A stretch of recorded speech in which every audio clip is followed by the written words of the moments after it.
Muy buenas tardes ya. Bienvenidos, bienvenidas a esta segunda, a esta tercer día de nuestra jornada de género. En esta ocasión tenemos la presencia del doctor Beno George Álvaro de Keiser Fokker. Él es padre de 4 hijas y abuelo de 3. Es médico, antropólogo social y doctorado en salud mental comunitaria. También es investigador del Instituto de Salud Pública y docente en las maestrías de salud pública, de género y de salud, arte y comunidad de la Universidad Veracruzana. Es cofundador y parte de Hombres Responsabilizándose de su Vida y Cómplices por la Igualdad. Esto es de Menengaje, México. Es coordinador del informe Masculinidades y Salud en las Américas con la Organización Panamericana de la Salud y actualmente se encuentra en una estancia de trabajo con la Coordinación de Igualdad de Género de la UNAM en la construcción de un programa integral de trabajo con hombres de la propia universidad.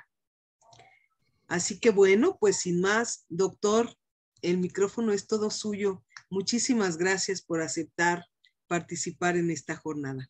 Gracias. Muchísimas gracias por la invitación a usted y a la maestra Hasibi, y una disculpa por la confusión. Ha sido una semana de locos, interesantemente también para los hombres que trabajamos con hombres. Y bueno, parte de esta invitación tiene que ver con la pregunta, bueno, ¿y los hombres qué? Con el 8 y el 9 de marzo. ¿Los hombres qué? En relación con las mujeres. Y los hombres qué? En relación con nosotros mismos. Entonces, es un placer estar con ustedes y sí, reitero la disculpa. Yo estaba bien programado para la sesión de mañana. En la tarde estoy con CCH Naucalpan, entonces esta gira por los CCHs me parece especialmente interesante y espero que sea de su agrado o quizás hasta un poquito en su desagrado en cuanto a que nos abra preguntas que a veces nos cuesta hacernos los hombres. Voy a compartir pantalla. Estoy en un lugar donde el internet es un poco estable, pero ustedes díganme si se ve bien.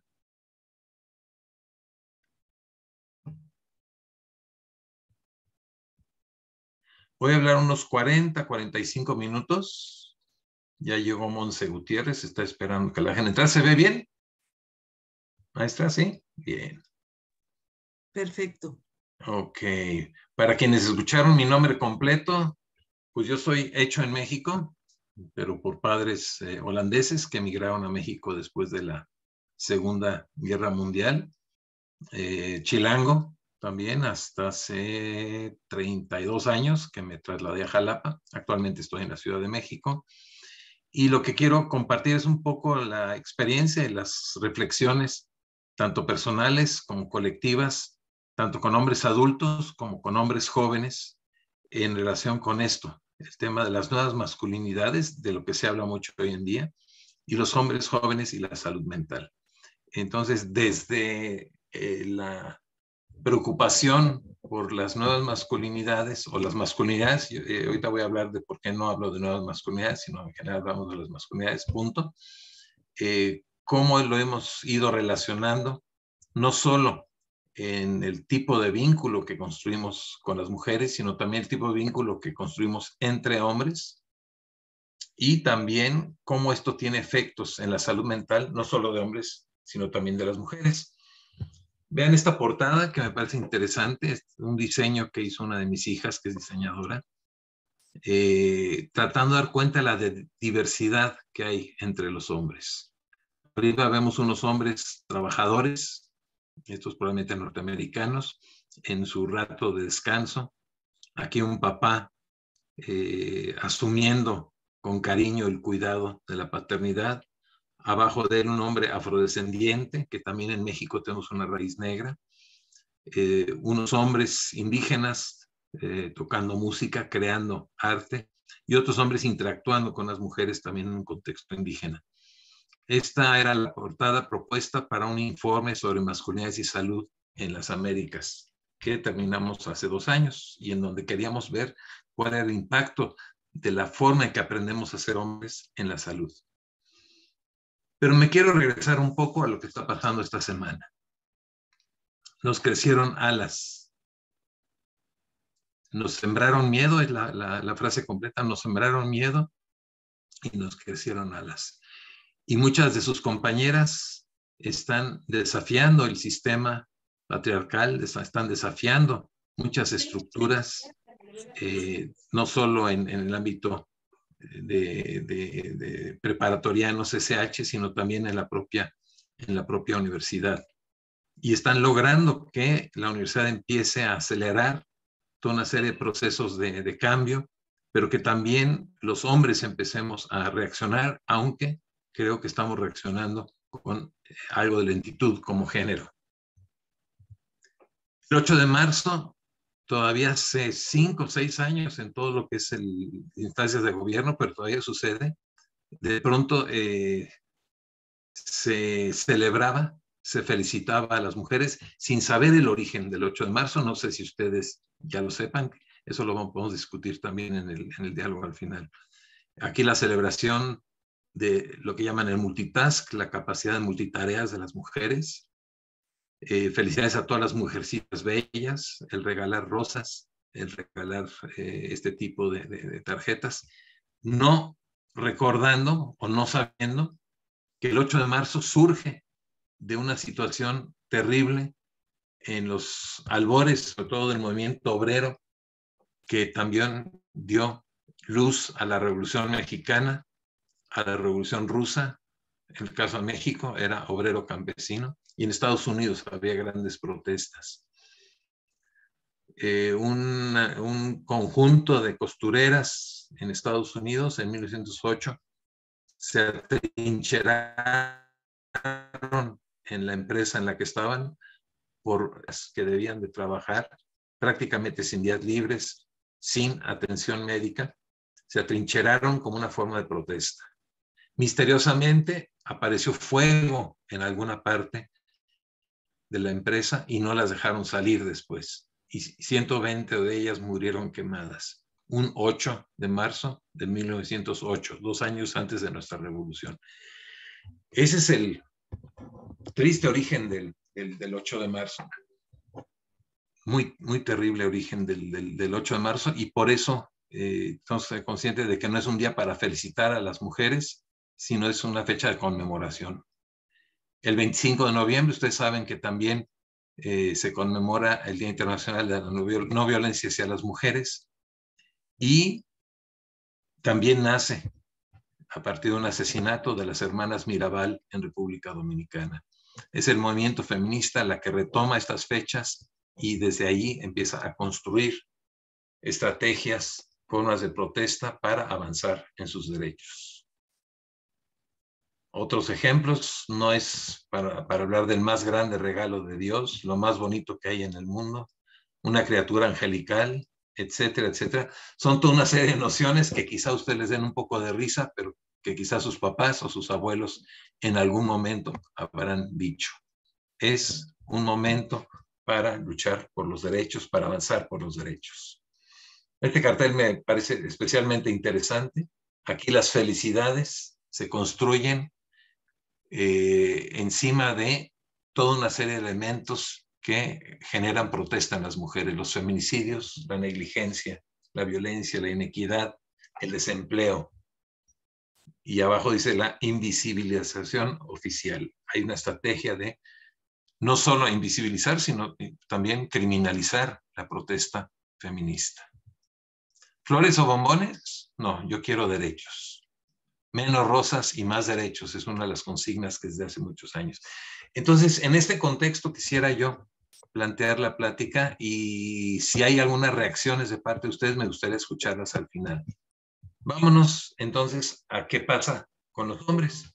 Ustedes habrán escuchado que se habla de las nuevas masculinidades.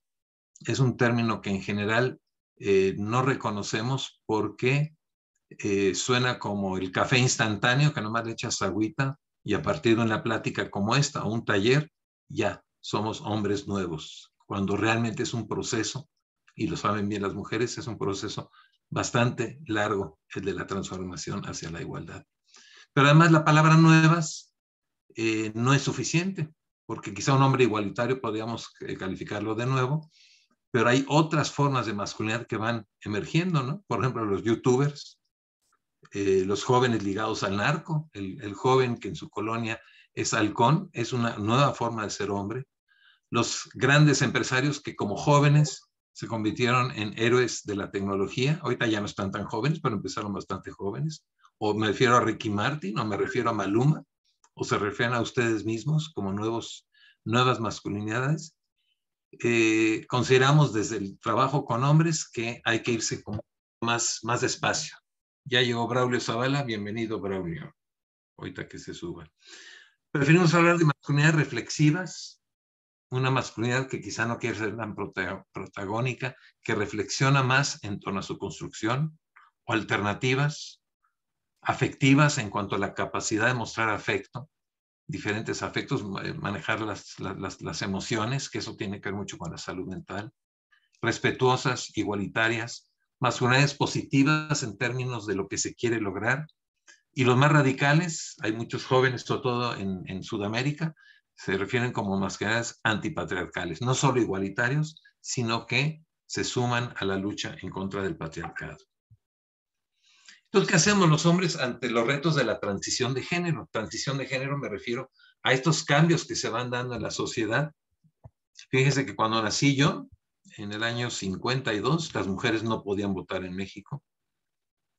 Si mi mamá hubiera querido trabajar asalariadamente, tenía que tener un permiso escrito de parte de mi papá, porque las mujeres se habían como tuteladas por el marido como si fuera un tutor. Entonces, ha habido avances hacia la igualdad.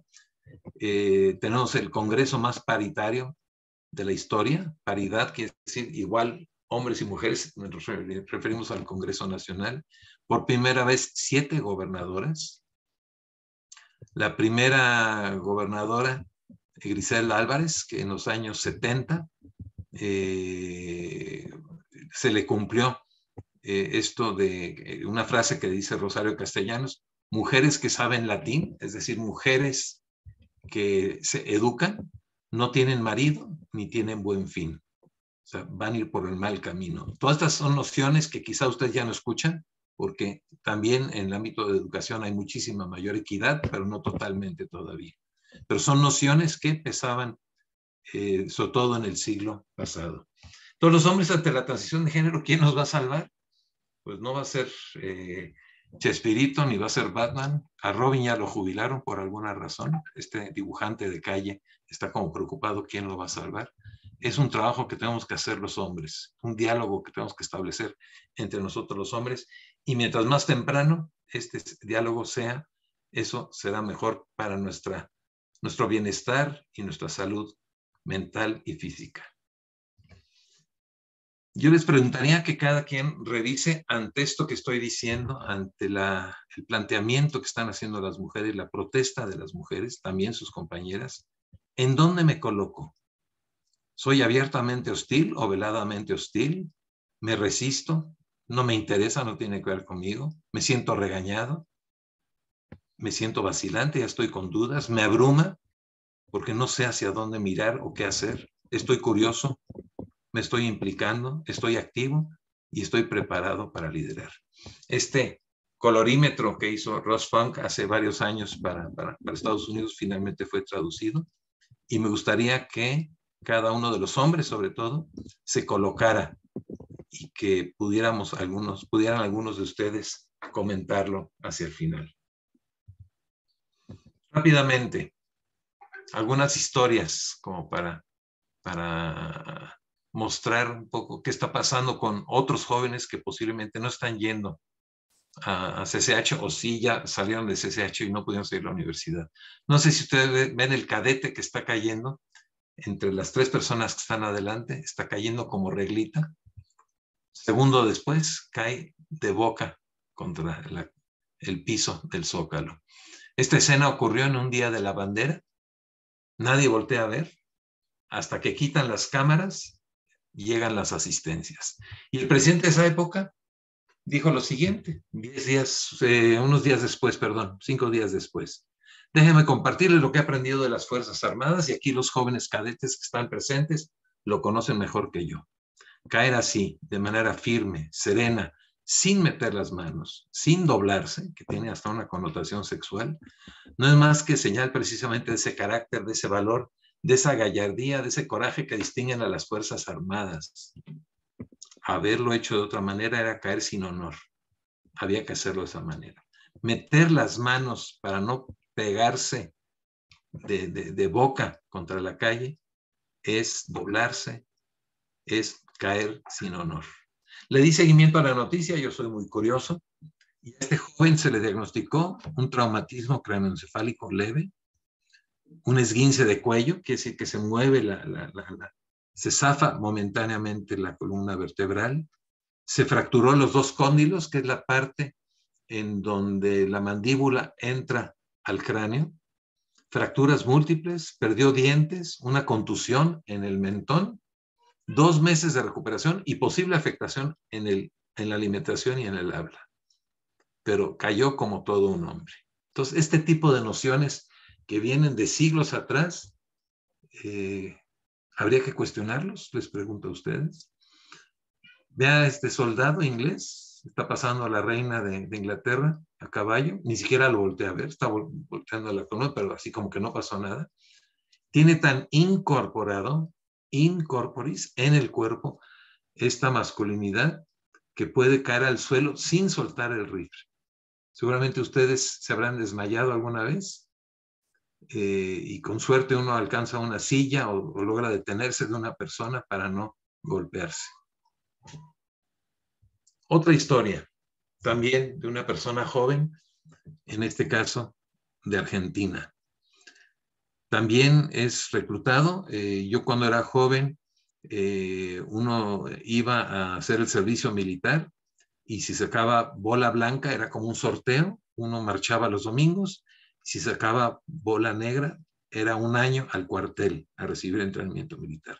Él saca bola negra en Argentina y lo mandan al extremo sur en pleno invierno en una institución donde es la parte más baja de la escalera, donde es maltratado, donde come mal, donde se siente muy mal y donde no puede expresar sus emociones. A las pocas semanas, ya cuando empieza a manejar armas, le manda esta notita a su novia, que se quedó en la capital del país y que ella sí siguió hacia la universidad y que está en el mismo lugar y con la misma gente. Y le manda esto: te amo, si te portas mal, todas son para vos. Portarse mal es que empiece a andar con otro. ¿Qué es lo que está cuidando? ¿Qué es lo que está transmitiendo? En este caso se pone la máscara del control y la violencia y no es capaz de decir, oye, te extraño mucho, me están tratando muy mal, ya me quiero ir de acá, no quiero perderte. No tiene ese repertorio, no tiene esa capacidad de decir, se pone la máscara del control. Y esto en México, en Argentina, en Chile, esta imagen solamente ya sería una prueba ante un juez de lo que es las amenazas. Una cuestión del delito de amenaza. Está amenazando de muerte. Son suficientes balas como para matar.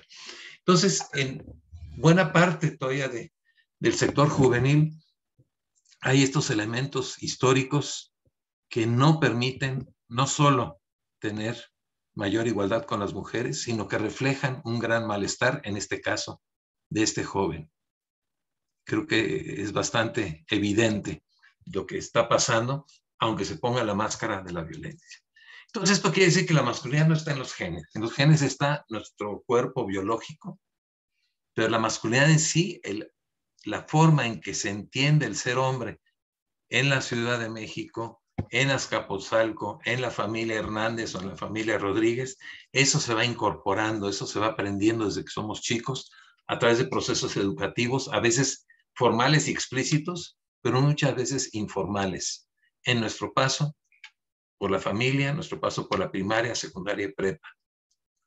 Quizá alguno de ustedes se anime a mencionar las formas de presión que hay para los hombres que son distintos en su forma de vestir, en su expresión de emociones, en las carreras que quieren estudiar que quizá no se consideren masculinas, en su orientación sexual, en su manifestación de género.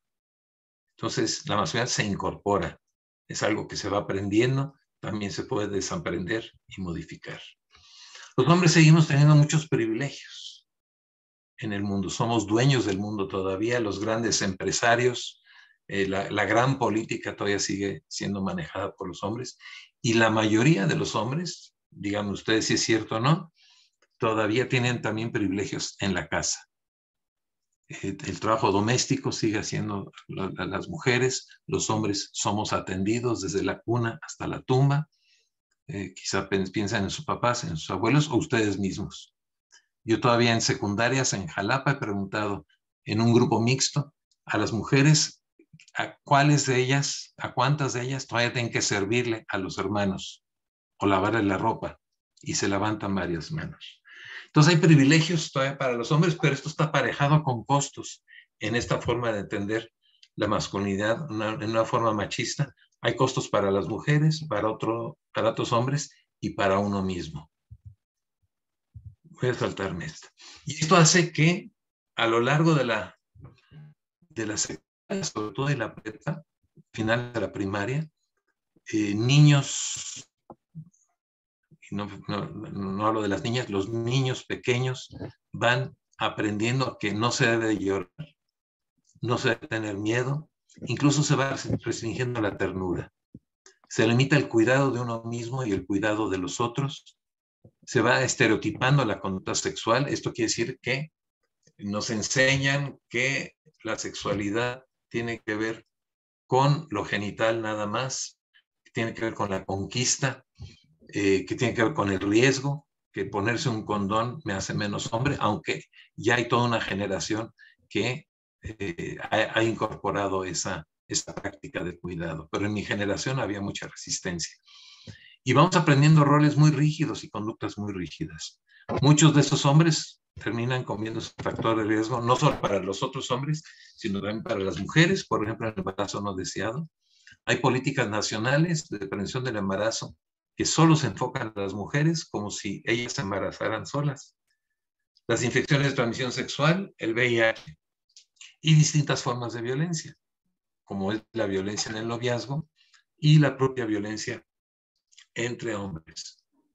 Simplemente pensemos lo que pasó en el estadio de Querétaro el sábado pasado, en donde se habló primero de muchísimas muertes. Resulta que no ha habido muertes, pero sí gente herida muy grave, que van saliendo poco a poco del hospital. Y cómo esto ha estado en los medios de comunicación, no solo de deportes, sino generales, la gran preocupación. Y hay una portada de un periódico que dice, hay sospechas de que no fue un pleito normal. Parece que hubo otros elementos externos. Pero a mí lo que me resalta es esto de pleito normal. O sea, es normal que en el fútbol los hombres se peleen, pero este pleito se salió de lo normal. ¿Realmente es normal que vayamos a un estadio y terminemos peleando con los del otro equipo como si fueran realmente enemigos, como si no fueran jóvenes? Y vemos a muchos jóvenes ahí metidos en eso. Y el escándalo que se armó, muy justificado de sábado para acá, en un país donde cada día mueren 10 mujeres asesinadas. Y no hay un escándalo semejante, salvo la protesta cada vez más airada de las mujeres adultas y jóvenes. Entonces, ahí hay toda una serie de temas que tienen que ver con la masculinidad y también con la salud mental. La violencia muchas veces es una máscara que nos ponemos para agredir, para acabar con el otro, sin reconocer el dolor que hay abajo o el miedo que hay abajo. Los hombres aprendemos, esto lo dijo una escritora francesa, ¿será cierto todavía? Aprendemos a ser hombres en oposición a lo femenino, a no ser vieja, dicen en las generaciones anteriores, y no ser homosexual, y no ser niño, no parecer niño. Entre esos tres nos, NOs, tenemos que ir tematizando lo que llaman la caja de la masculinidad hegemónica, estos elementos que son mandatos de los hombres. La autosuficiencia, yo no pido ayuda. Ser fuerte, pero sobre todo físicamente, y aparentemente la fortaleza es ser duros, no mostrar emociones, como los héroes que aparecen en muchísimas series, en muchísimos juegos, en películas, en el cine. Verse bien, pero no exageradamente en el cuidado, para que no me digan que soy metrosexual. Los roles rígidos, históricos, papá en el trabajo y mamá encargada de todo lo doméstico, considerado como quehacer y no como trabajo. Ser heterosexual, que eso es parte de la diversidad sexual que hay en el país, pero remarcada por la homofobia, por el rechazo a lo homosexual. La hipersexualidad, un hombre de verdad nunca le dice no al sexo. Es debilidad decir, oye, hoy no tengo ganas. La violencia y el control, cuando las cosas se me salen de las manos, ejerzo violencia y trato de controlar. Esto pasa mucho en el noviazgo. Y ser proveedor, el tema del trabajo, el tema del salario, eso como la identidad masculina principal. Nuevamente, piensen en sus papás, piensen en sus abuelos y vean si en la generación intermedia, sus hermanos mayores, sus primos mayores, ¿esto está cambiando o no? Creo que la respuesta de las dos está cambiando hasta cierto punto, pero en algunos lugares esto se repite. Vean los resultados. Hicieron la encuesta en 3 países, México, Reino Unido y Estados Unidos, entre jóvenes un poquito mayores que ustedes. ¿Qué tanto respondían ellos positivamente a estos mandatos que aparecen en la caja de la masculinidad? En los 3 países, muy cercano al promedio, el 72% de los hombres en algún momento de su vida había escuchado, tú tienes que ser un hombre de verdad, como si hubiera un machímetro que me va midiendo, que me va calculando qué tan hombre soy. Y todos los otros hombres no serían hombres de verdad. Eso no existe, es una mentira. Hay diversidad de hombres, hay muchas formas de ser hombre. Vean los porcentajes de los hombres que contestan positivamente.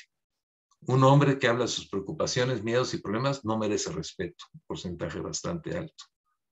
El hombre debe resolver los problemas por sí mismo. Aquí sube a 35% en México, 3 de cada 10 hombres. Es difícil ser exitoso si no me veo bien, 41%. Y casi la mitad, los hombres deben demostrar fuerza, incluso si se sienten asustados o nerviosos por dentro. Esta encuesta fue telefónica, fue anónima, y el 50% de los hombres dicen que hay que mostrar la fuerza, hay que ponerse la máscara de la fuerza, aunque tenga miedo o me sienta nervioso por dentro. ¿Eso cómo nos limita? Esa rigidez, ¿cómo nos limita? Vamos a ver un poco. En un segundo estudio hicieron una correlación, hicieron un cruce con problemáticas que son frecuentes, en donde son frecuentes protagonistas los hombres. El bullying y la violencia sexual, la depresión en los hombres, se cree que las mujeres son las que deprimen nada más, los hombres también, el suicidio, el consumo excesivo de alcohol y los accidentes viales. Y pudieron sacar para un año un cálculo de qué significa esto para la economía, para la sociedad mexicana, a nivel de dinero contante. Y el costo para estos 6 problemas fue de $1,400 millones. Con ese dinero, el gobierno mexicano, la Secretaría de Educación, podría pagar la educación universitaria toda de 900,000 jóvenes. Y hablo del mantenimiento, porque bueno, la UNAM es gratuita, pero el mantenimiento de todo lo que cuesta la vida en un año de 900,000 jóvenes. Eso es lo que cuesta esta masculinidad a nuestra sociedad, a las mujeres y a los propios hombres. Voy a saltar estas. Otra forma de verlo es acercarnos a las causas de muerte entre los hombres. En este informe que hicimos sobre todo el continente americano para la Organización Panamericana de la Salud, vimos que hombres y mujeres nos morimos más o menos parecido después de los 50 años por enfermedades crónicas como la diabetes, problemas de corazón o cerebrales. Pero sacamos este cuadro tratando de ubicar las causas de muerte en donde hay mayor desproporción de hombres en comparación con las mujeres. Causas en donde hay mayor diferencia entre hombres y mujeres. Y salen las muertes violentas, los homicidios, accidentes viales, los suicidios. Vean, de los suicidios que hay en el continente americano, el 77%, casi el 80%, 8 de cada 10 son cometidos en hombres. Los ahogamientos y la exposición a fuerzas mecánicas que tienen que ver con los trabajos más peligrosos. Después varias enfermedades que tienen que ver con el consumo de sustancias, otra problemática muy ligada a la masculinidad, que es la cirrosis del hígado, el consumo de drogas ilícitas y el consumo de alcohol. Y ahí aparece el VIH. Pero arriba del VIH vayamos al suicidio, el suicidio como marcador también del malestar masculino. El suicidio es la última cadena de toda una serie de problemáticas sucedidas y no atendidas anteriormente. Para que un hombre joven o un adulto mayor, que son las etapas donde hay más suicidio, tome esa decisión de desaparecer de este mundo, ha habido toda una serie de situaciones que han sucedido.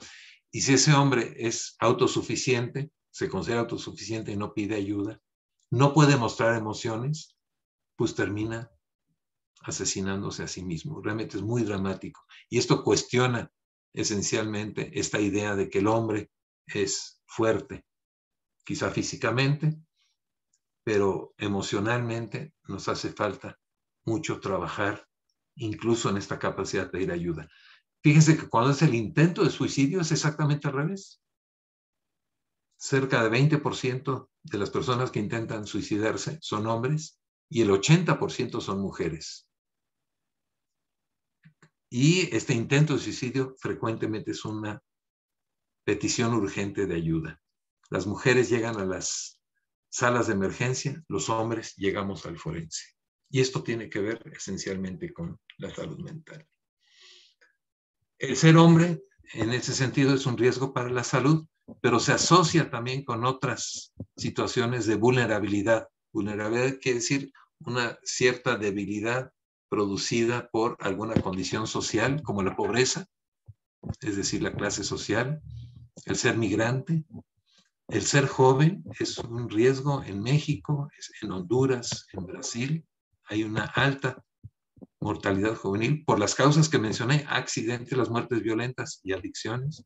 Ser indígena o afrodescendiente, no ser heterosexual o no parecerlo suficientemente, tener alguna enfermedad o una discapacidad y el desempleo, que es tremendo para los hombres, la pérdida de trabajo, o muchas veces un empleo muy precario. Así, hablamos de que la masculinidad hegemónica, es decir, la masculinidad dominante en nuestro contexto, es un riesgo para las mujeres y para los propios hombres. Y la idea es que no es promover que nos consideremos las víctimas del siglo XXI, sino qué vamos a hacer al respecto. Vean esa lámina, es del siglo XVIII, y afirma esta lámina, esta es la vida. Esta es la vida. Vemos unos hombres de izquierda a derecha que están tomando, otros dos están peleando con cuchillos, uno se está desangrando en el suelo, mientras otro ya está totalmente borracho. Está la policía por intervenir y un músico y después los hombres sacando a las damas a bailar. Esta es la vida, es la normalización. Esto que pasa en los estadios es la normalización. La forma en que de pronto el último día de clases se celebra y se consume alcohol y sustancias está normalizado. Los que tienen auto, las carreras de autos, toda una serie de demostraciones que nos pueden llevar al riesgo. Obviamente, y eso lo verán entre ustedes mismos, la experiencia de ser hombre es mucho más amplia y no todos los hombres son factor de riesgo. A veces cometemos algunos riesgos, pero no lo hacemos a tiempo completo. Y es mucho lo que vamos a aprender de los hombres que no son riesgo. pero a veces no son los populares en el salón. Si tienen tiempo, este fin de semana ubiquen esta película, La máscara en la que vives. La pueden encontrar en YouTube, subtitulada, que es la mejor versión, o a veces está en Netflix. Véanla por lo menos hasta el minuto 42, en donde un maestro decide trabajar en una prepa a partir de su experiencia de vivir en un barrio peligroso. Diciendo, yo quería salir, supongan que fuera a Azcapotzalco, yo quería salir a Azcapotzalco, quería estudiar una licenciatura para ya irme a vivir a otro lado, pero no, decidí estudiar para maestro porque yo pasé por aquí y sé el riesgo en que están estos jóvenes. Por lo menos hasta el minuto 41, quizá las maestras podrían proyectarlo de repente en un cineclub, porque muestra en una forma más clara aún de lo que lo digo yo, no solo las problemáticas en el proceso de vida de hombres jóvenes, sino también las áreas en donde está habiendo cambio, donde hay oportunidades de cambio hacia una masculinidad más reflexiva, más emocional, más integral, con mayor bienestar, en un contexto que puede ser a veces muy difícil. Menciono en algunas presentaciones el tema de la paternidad como algo a futuro, puesto que 8 de cada 10 de ustedes serán padres en algún momento de su vida. ¿Y a partir de qué experiencia? De nuestra experiencia únicamente como hijos. Ojalá haya sido buena, pero si fue mala, ¿de dónde me agarro de la experiencia para poder ejercer una paternidad distinta? El tema del cuidado, que se ha cargado mucho a las mujeres, los hombres no nos entrenan para el cuidado ni de bebés, ni de personas mayores, ni de enfermos, y junto con eso tampoco a cuidarnos a nosotros mismos. Vean esta imagen tan bonita de un diseñador gráfico de Querétaro, que lo conocí en San Luis Potosí, muy asumiendo su paternidad. Y vean este Mara salvadoreño en un momento en donde puede tener un contacto distinto con la realidad a través de su hija. El mundo es demasiado pesado para cargarlo solitos. Dividir las responsabilidades vale la pena. A esto se refiere el tema.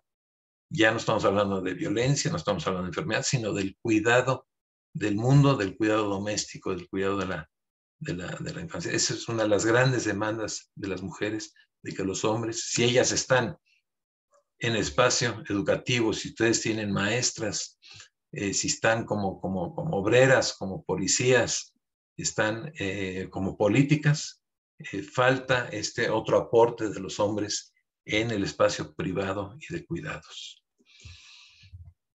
¿Existen los hombres no violentos? Claro que sí.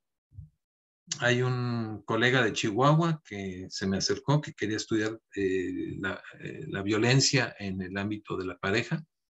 Y le dije, eso ya está muy conocido, ¿qué tal si ubicamos a hombres no violentos? Y los encontró parejas donde prácticamente no hay formas de violencia. Y fue interesante porque le preguntó a las mujeres, y aquí puede servirles de lista de revisión. Le preguntó a las mujeres, ¿cómo es tu pareja? Tu pareja que no es violenta.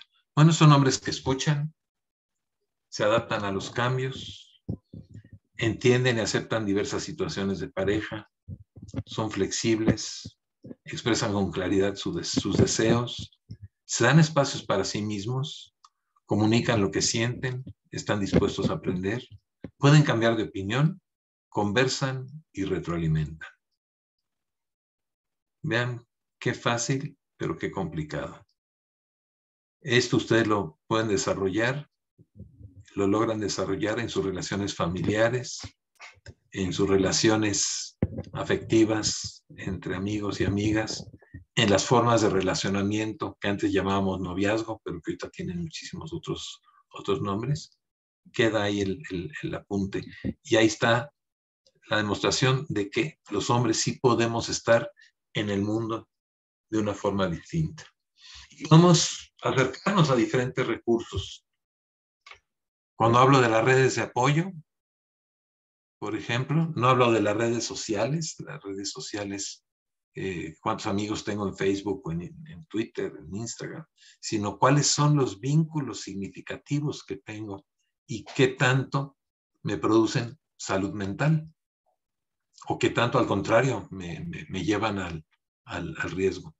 Llevo 20 años trabajando con hombres, adultos y jóvenes en Jalapa, y muchas veces en su camino hacia la no violencia y hacia la igualdad tienen que dejar atrás amistades de mucho tiempo que más bien los empujan y los van a cuestionar de que no son suficientemente hombres porque están cambiando. La resiliencia es la capacidad de un resorte de volver a su tamaño normal. Y también se usa para los humanos. La persona, quizá en su familia habrá alguno, que cayó, tocó fondo, por ejemplo, en el consumo de sustancias, alcohol, por ejemplo, y salió adelante. O tocó fondo en el tema de la violencia, incluso pisó la cárcel y pudo salir adelante. El autoconocimiento, qué tanto nos conocemos, nuestra autoestima, la forma en que nos comunicamos con nosotros mismos y con las otras personas, inteligir mis emociones, darme cuenta qué emociones ando cargando y poder comunicarlas y hacerme cargo de esas emociones, nuestra capacidad de negociar conflictos y la espiritualidad y trascendencia que puede tener la forma de la religión, pero que va más allá, que es el por qué estoy en este mundo a los 17, 18 años, cuál es mi proyección, para qué voy a estar en este mundo, que ciertamente es muy complicado, en Azcapotzalco, en la Ciudad de México, en el país, todo es complicado encontrar ese camino de trascendencia, de la huella que quiero dejar en la vida. Hay campañas dirigidas a hombres jóvenes, no tengo los carteles en español porque también, de un grupo de hombres que se dio cuenta de que había como hombres, ahora sí que como hombres, dar una respuesta preventiva a la violación y muchas veces incluso a la violación dentro de una relación de pareja. Y hablaron de la campaña de la fuerza. Y el lema es: mi fuerza no es para lastimar. O sea, soy fuerte, pero mi fuerza no es para lastimar.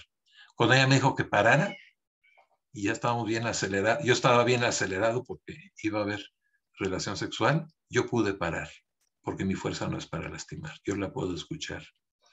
Mi fuerza no es para lastimar. Cuando no estaba seguro cómo se sentía ella, le pregunté. Y quizá mi fuerza me dé como para escuchar la respuesta. Y si tiene que ver conmigo, de repente está molesta por alguna otra situación, tenga yo la capacidad de no estar pensando en celos o en otras cuestiones, tenga la capacidad de escucharla y hacerme cargo si es que tiene que ver conmigo. Nuevamente, ante esta situación y lo que he planteado yo, me gustaría que algunos escogieran alguna palabra y participaran diciendo: bueno, yo estoy abrumado, estoy desinteresado, estoy implicado, estoy activo, que retomemos esta lámina. Y cierro con esta foto, me gusta mucho. Algo así no lo he visto en la Ciudad de México todavía, ni en Jalapa. Un chavito, que digamos 10, 11 años, saliendo a pasear en domingo con su papá, en una bicicleta con los colores típicos de lo masculino y lo femenino, sacando a pasear a su bebé. Un niño que juega con muñecas, no, está sacando a pasear a su bebé, está aprendiendo el tema del cuidado de otros, muy ajeno a que alguien le diga que eso es para niñas o que podría ser visto como gay, como si ser niña o ser gay fuera un insulto, y cuando en realidad está avanzando hacia la igualdad de género, hacia el cuidado, hacia una vida con mayor salud mental. Dejo de compartir. Les agradezco nuevamente. Disculpen el tiempo que les hice esperar. No volverá a suceder. Y ahora sí, me gustaría escucharles. Voy por mi cuadernito.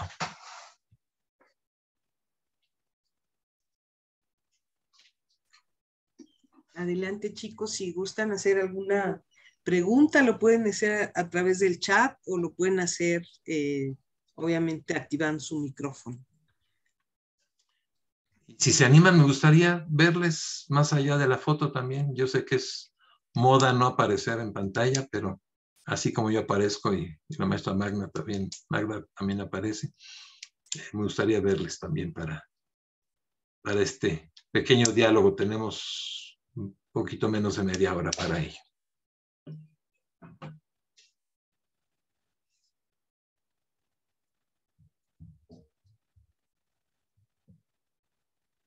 No espero que necesariamente estén de acuerdo. Ahí está Alejandro.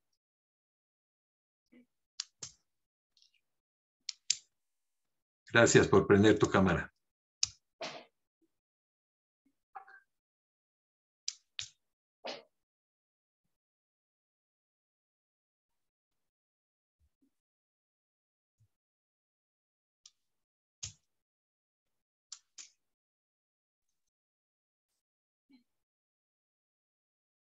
Tenemos Adelante, justo Alejandro. de Alejandro. Venga, Alex. Muy buenas tardes, profesores. Y bueno, yo tengo una duda y bueno, un comentario. Y bueno, la duda es, ¿cómo podríamos o de qué manera podemos inculcarle este, pues estas enseñanzas, esta información a los niños? Porque considero que para cambiar por decirlo así, esta masculinidad hegemónica que se ha impuesto por mucho tiempo, pues se debe de comenzar por la familia. ¿Cómo podríamos transmitirle estos mensajes pues, de no imponer este tipo de masculinidad que prácticamente lastima tanto a los hombres, a las mujeres, a la sociedad, a los niños y que puedan crecer con esta nueva masculinidad ¿cómo decirlo? Donde todos prácticamente somos iguales. Qué buena pregunta, Alejandro, y qué buena preocupación, que es algo que nos hemos preguntado mucho, que de pronto en el sector educativo también nos lo preguntamos, y estoy seguro, quizá ahorita lo quieran participar, que también las maestras lo han pensado, ¿no?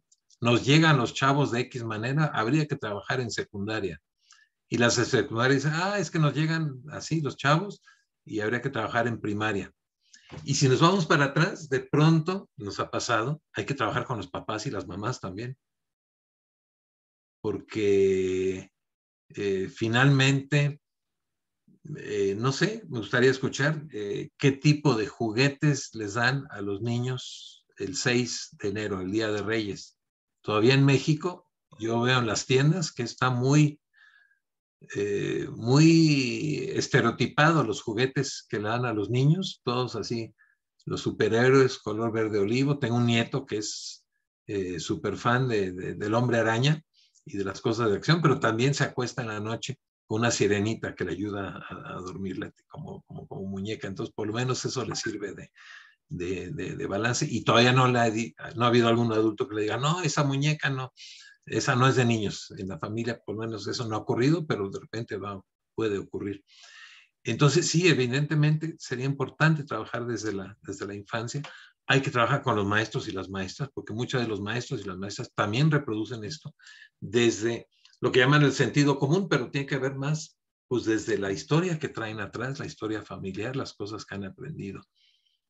Todavía en las primarias, de repente alguna maestra dice, a ver, niños, sálganse, y niñas se me quedan aquí para ordenar el salón.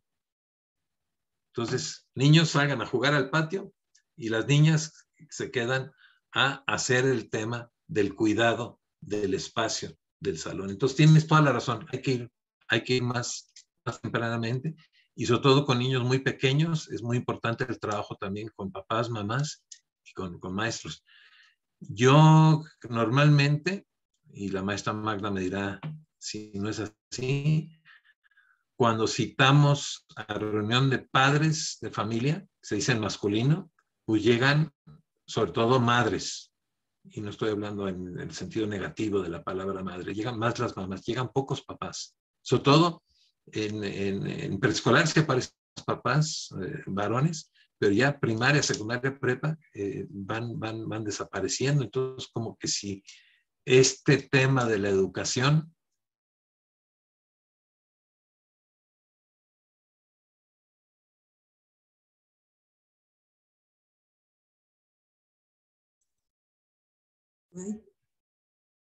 Creo que algo pasó.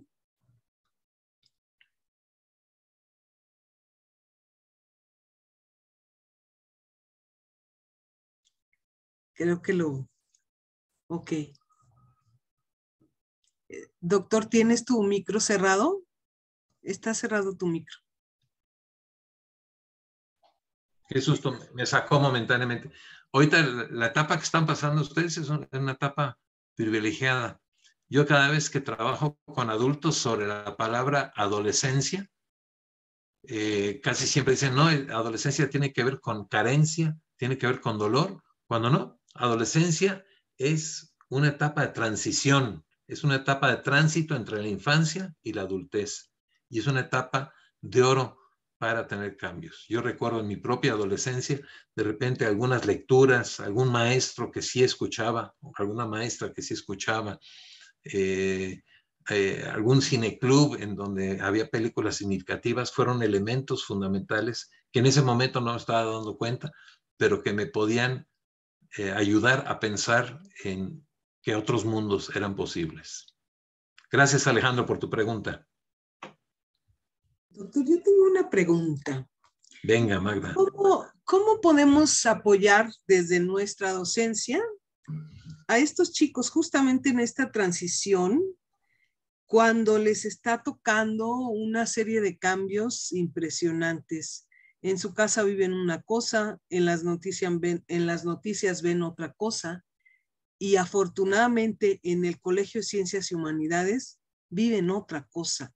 Entonces, ¿cómo poder apoyarlos desde nuestra docencia en esta transición para obviamente tener en un futuro hombres más sanos en esta cuestión de que vivan libremente su masculinidad y que vivan libremente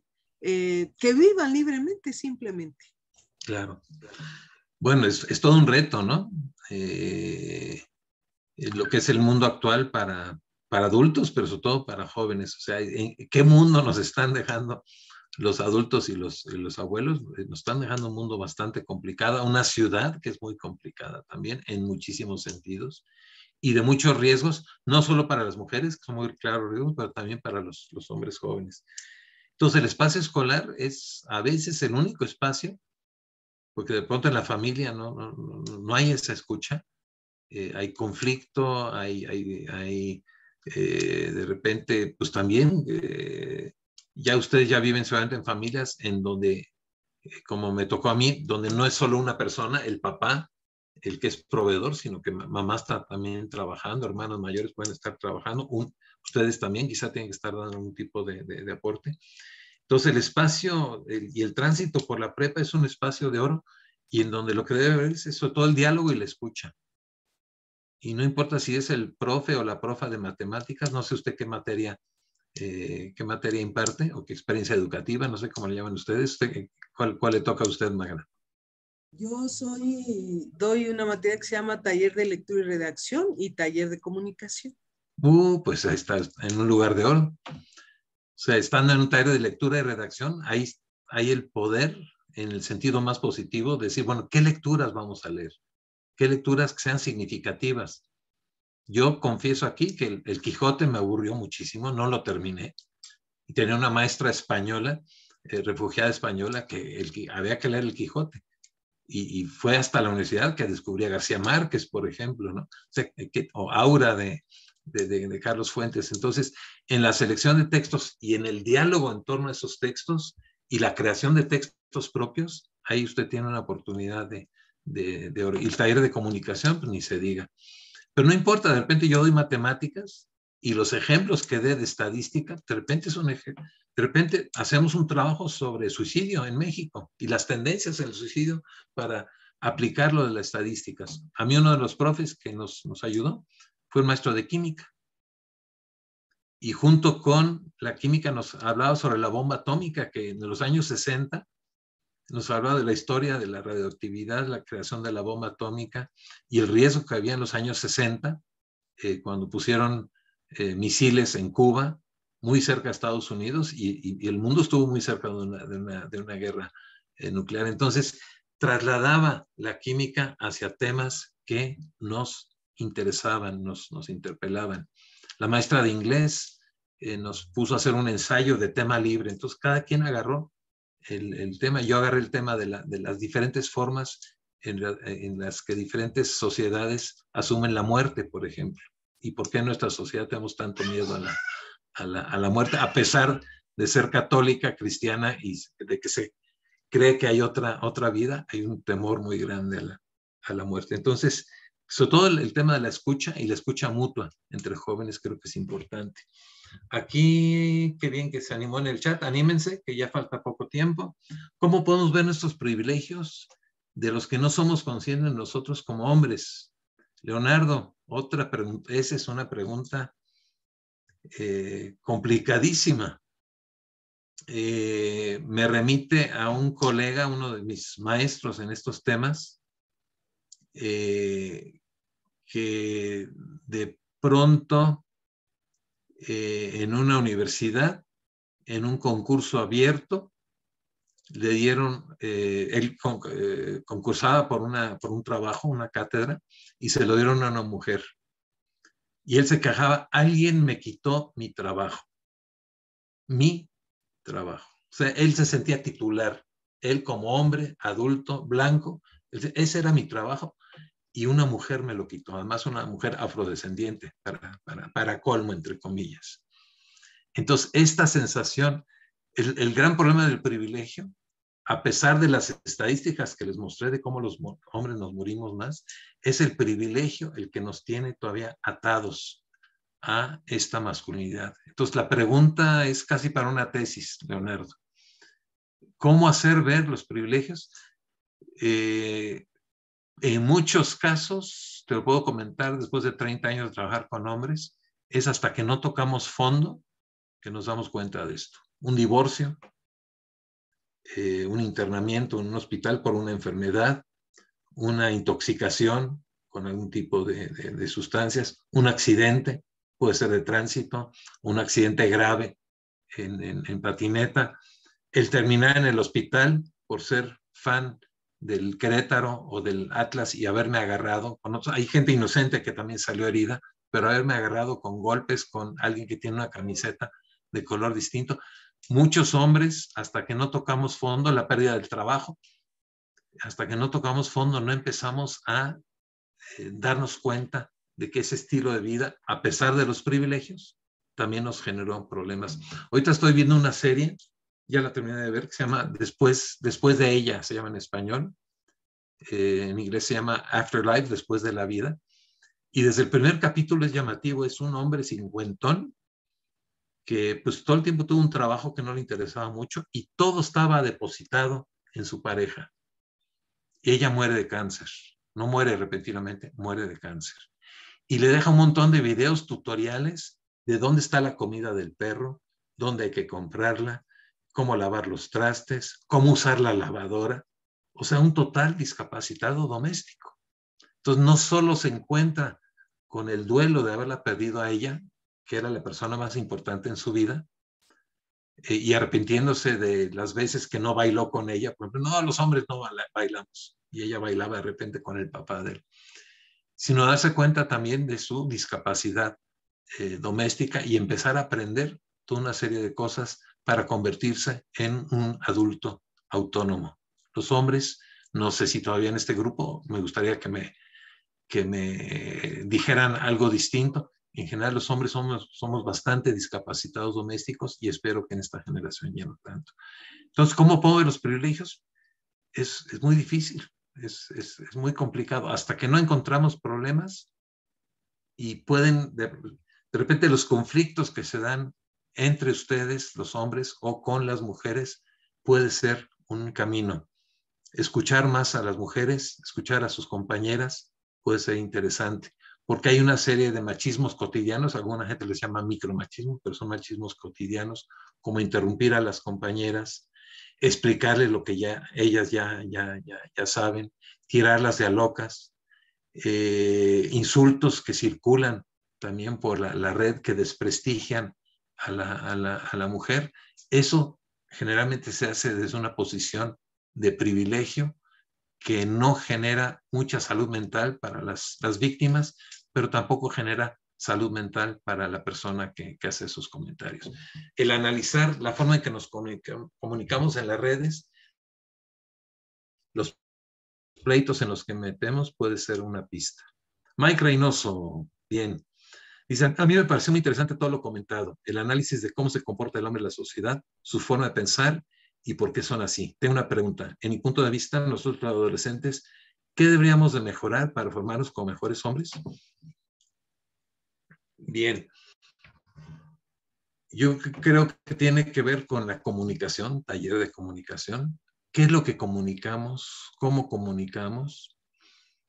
En el trabajo que hacemos con hombres que están en crisis, parte del trabajo tiene que ver con volver al yo auténtico. ¿Qué es el yo auténtico y cómo se detecta? ¿Qué tanto hago cosas que no quiero hacer? Comentarios hacia las compañeras. Maestra, todavía se usa lo de a la salida. De repente Alejandro y José Adrián tienen una bronca en un espacio libre y José Adrián le dice a Alejandro a la salida. ¿Todavía ocurre a la salida? Aquí ya no, porque prácticamente no tenemos una hora específica de salida, pero Bueno, seguramente en secundaria aún se ha de utilizar. todavía se da. Entonces, de pronto a la salida yo me estoy retando con Alejandro y somos amigos, pero yo le hice un albur o una patada en el deporte y de repente a la salida. Y yo tengo que responder a eso porque va a haber público. Y casi mi honor está de por medio y es mejor salir con un ojo morado, que no llegar a la salida, en donde puede ser incluso riesgoso para mí o para la persona. Entonces, todas estas ideas del honor masculino, la competencia entre hombres, quién toma más, quién es más arriesgado qué sé yo, en la patineta, la motocicleta, cualquier tipo de cosa que se mueva, el consumir, de repente, me están incitando a que me meta alguna sustancia y yo no quiero. Entonces, desde mi yo verdadero digo, yo no quiero, y no hay problema, sin mentir, ¿no? En la generación de los adultos de repente inventaban que estaban tomando antibiótico para no tomar alcohol o están jurados con la Virgen. No, no quiero, yo les acompaño.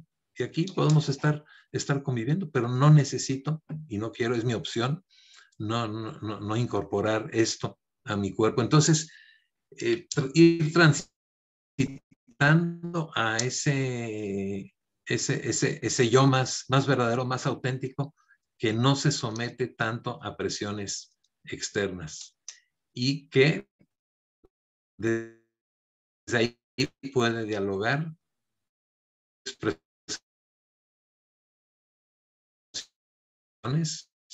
foto con amenaza de muerte a su nombre de parte de las compañeras. El consentimiento mutuo es tan importante como fue el condón hace 20 años. En cualquier momento del proceso, ella puede decir que no, o yo puedo decir que no, y es un no que debe de aceptarse, no de obligarse. Entonces hay toda una serie de prácticas que se pueden tener y hay toda una serie de lecturas que yo le puedo mandar algunas lecturas a la maestra Hasibi, también como y ejercicios. Hay unos manuales, hay un manual que se llama Razones y Emociones, que se los puedo mandar con ejercicios prácticos, vivenciales, participativos que se pueden hacer con jóvenes, en donde finalmente lo que estamos haciendo es hablar entre hombres sin competir de las cosas que nos importan y sin estar bajo alguna sustancia. Entonces son preguntas muy profundas. Les agradezco, Mike, Leonardo, Alejandro. ¿Tenemos tiempo para una pregunta más?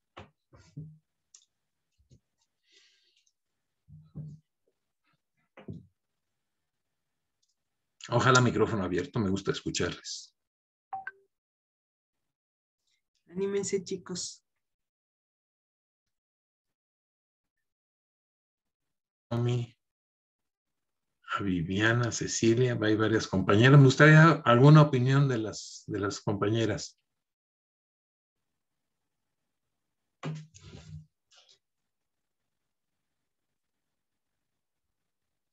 Una opinión de la maestra Hasibi, que fue la que me invitó. Ella está todavía, ya no está, ya está en otras cosas, me imagino que Es que andan andamos corriendo con estas jornadas, ¿verdad? Sí. Doctor, Sí, bueno, pues en muchos canales, yo sé. en muchos. De hecho, ahorita yo corro justamente a las 2 a otra. Pues bueno, no me quiero despedir sin antes, por supuesto, agradecer el enorme privilegio de tenerte con nosotros, de haberte podido escuchar, de haber podido compartir esta charla tan interesante, pero sobre todo el que pudiéramos coincidir, sobre todo en estas actividades que si bien es cierto, el pretexto es la fecha, pues tienen que ya estar presentes en toda nuestra agenda y en nuestras actividades diarias. Ya no podemos, ahora sí que echar marcha atrás. De aquí para adelante tenemos que trabajar justamente con estas temáticas desde todas nuestras trincheras. Entonces, doctor, pues muchísimas gracias. No sé si quieras comentar algo más ya para hacer este cierre. Bueno, agradecer la convocatoria. Qué bueno que están haciendo estas jornadas. Esto también, o sea, mis tiempos ni existía el 8 de marzo. Fue en el año 70 donde se puso como Día Internacional de la Mujer en un evento en México. En mi época era muy normalizada la diferencia entre hombres y mujeres y formas de violencia que eran muy normalizadas, tanto en el mundo adulto como entre jóvenes. Y yo confieso que participé en varias bromas pesadas, en varios comentarios, en varios juicios hacia las mujeres, aparte de las veces que tuve que pelearme a la salida, que habrán sido unas 5 o 6, con 2 empates y 4 derrotas. No era bueno para pelear y me daba mucho miedo la violencia con los otros hombres. Entonces, enhorabuena que existan estas jornadas. Muchas gracias a los 3 que preguntaron. Espero que a las otras compañeras y compañeros también les haya hecho sentido.